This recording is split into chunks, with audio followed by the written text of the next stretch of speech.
আমি আলু ভাজিতে পেঁয়াজ আর মরিচ দিয়ে দিব। এইদিকে মাছগুলো আলাদা করে রাখা ছিল, আমি এখন ডেকচিতে ঢেলে দেব। ওই দেখুন আমাদের পাশের বিল্ডিং এ কি হচ্ছে। এই জায়গায় তো একটা বিল্ডিং উঠছেই, সাথে এই দিকে আরেকটা বিল্ডিং এর কাজ হচ্ছিল। এই বিল্ডিং গুলোর জ্বালায় সারাদিন বাঁচা যায় না। এটা ওই সাইড করে রয়েছে বিল্ডিংটা, সারাদিন শো শো শো শো আওয়াজ, মেশিনের আওয়াজ, এটা সেটার আওয়াজ। ইলিশ মাছের ডালের বড়া দিয়ে খেতে বেশ লাগে বলুন, ডালের বড়া ছাড়া কি ইলিশ মাছ হয়?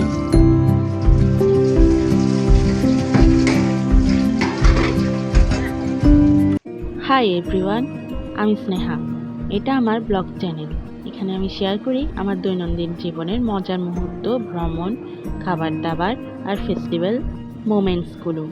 So stay with me and চলুন একসাথে এনজয় করি এই জার্নিটা। সকালের শুরুটা হয়েছিল মিষ্টি দই দিয়ে। মেজাজটা একেবারে ফ্রেশ হয়ে গেল। মিষ্টি দই বলতে আমার মা দুধ জমিয়ে রেখেছিল আর ওই দুধ থেকেই দই হয়েছিল। আর দই একটু চিনি না দিলে কি খেতে ভালো লাগে? আমি সবসময় চিনি দিয়েই খাই। চলুন এবার আপনাদের সাথে শেয়ার করি আজকে দুপুরে কি কি রান্না হয়েছিল। আজকে পাতলা ডাল রান্না হয়েছে, আর এইটা মনে হয় পাবদা মাছ। আমার মাছটা ভালো লাগে না খেতে, তাই এই আলু ভাজি করা। আলু ভাজি আর ডাল দিয়ে আমার খেতে বেশ ভালো লাগে। আজকে বেশ ভালোই জমবে আমার খাবারটা। আর হয়েছিল তিতা করলা দিয়ে মুগ ডাল দিয়ে রান্না। রান্না বলতে একটু একটু ভুনা ভুনা টাইপস, আমার জন্য একটু করে রাখা আছে। আলু কেটেছিলাম, এবার ভাজিতে বসাবো। আমি রান্নাবান্নায় তেমন ভালো না, রান্নাবান্না আমার দ্বারা হয় না, আর রান্নাবান্না করলেও সেটা আমি সোশ্যাল মিডিয়ায় শেয়ার করি না, আর খাবারটা মজা হলেও সেটাও শেয়ার করি না।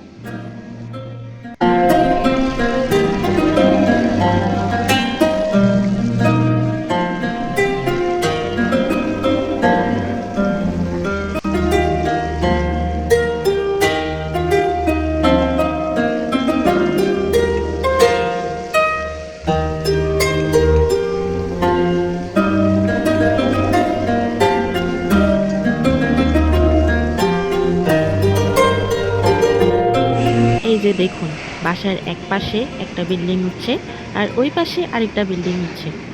এই বিল্ডিং উঠাউঠির জ্বালায় প্রত্যেকটা দিন শো শো শো শো মেশিনের আওয়াজ, ইটের আওয়াজ, এটা সেটা, এগুলো করে করে কানটা পুরো ঝানাফাড়া করে দেয়, আর ভালো লাগে না।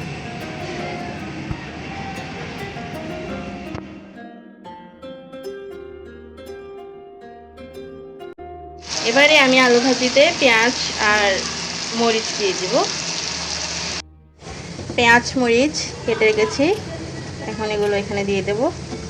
মা সবসময় বলে আলু ভাজিতে সবসময় পেঁয়াজ দিবি মোটা মোটা করে, যাতে ওগুলো পুড়ে কালো হয়ে না যায়, কারণ আলু ভাজি একটু মচমচে না হলে সেটা ভালো লাগে না, আর পেঁয়াজ যদি পাতলা থাকে সেটা পুড়ে যাওয়ার সম্ভাবনা থাকে।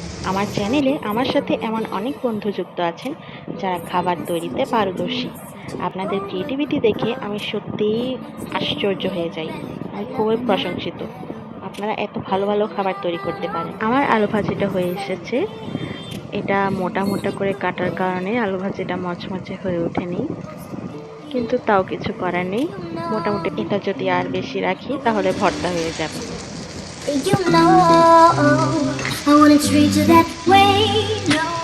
রাতে রান্না করেছিলাম ইলিশ মাছ। ইলিশ মাছ কেটে রাখা আছে, আপনারা দেখতে পাচ্ছেন। ইলিশ মাছ রান্না হয়েছিল ডালের বড়া, যেটা আমি আগেই ভেজে রেখেছি, আর আলু আর করলা দিয়ে।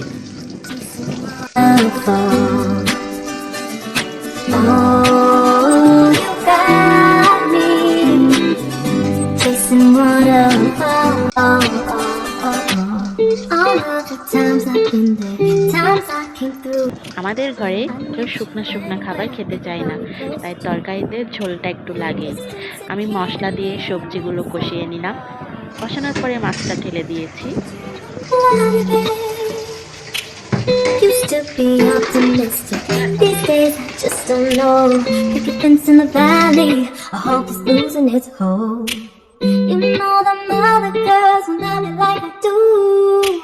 Can't afford to give up on you. And you know নামানোর মনে হয় 5-10 মিনিট বাকি ছিল, তার আগে আমি ডালের বড়াগুলো দিয়ে দিই। কারণ মা সবসময় বলে যে ডালের বড়া নাকি আগে দিলে এগুলো ভেঙে যায়, তাই আমি সেই কথা অনুযায়ী দিলাম। do. Oh, you got me chasing waterfall. হয়ে গেছে আমার তরকারিটা। আমাদের ঘরে প্রায় সবারই হচ্ছে প্রেশারের সমস্যা, আর আমার মার তো হার্টের রোগী, তাই বাবারও ছিল কিডনির সমস্যা। তাই সেই তখন থেকে আমরা তরকারিতে মশলা টশলা কম দিয়ে রান্না করি, কিন্তু আমাদের ঘরের বেশিরভাগ রান্নাই করে আমার দিদি। আপনাদের সাথে বেশি কিছু শেয়ার করতে পারলাম না, শুধু খাবারের অংশটাই শেয়ার করলাম। আপনাদের যদি আমার এই ভিডিওটা ভালো লেগে থাকে অবশ্যই লাইক কমেন্ট করবেন, আর যারা সাবস্ক্রাইব করেননি কিন্তু আমার এই ভিডিওটা দেখেছেন অবশ্যই সাবস্ক্রাইব করে একটা কমেন্ট করে যাবেন, যাতে আপনাদের চ্যানেলটা আমি চিনতে পারি এবং আপনাদের চ্যানেলটা খুঁজে পেতে আমার সুবিধা হয়।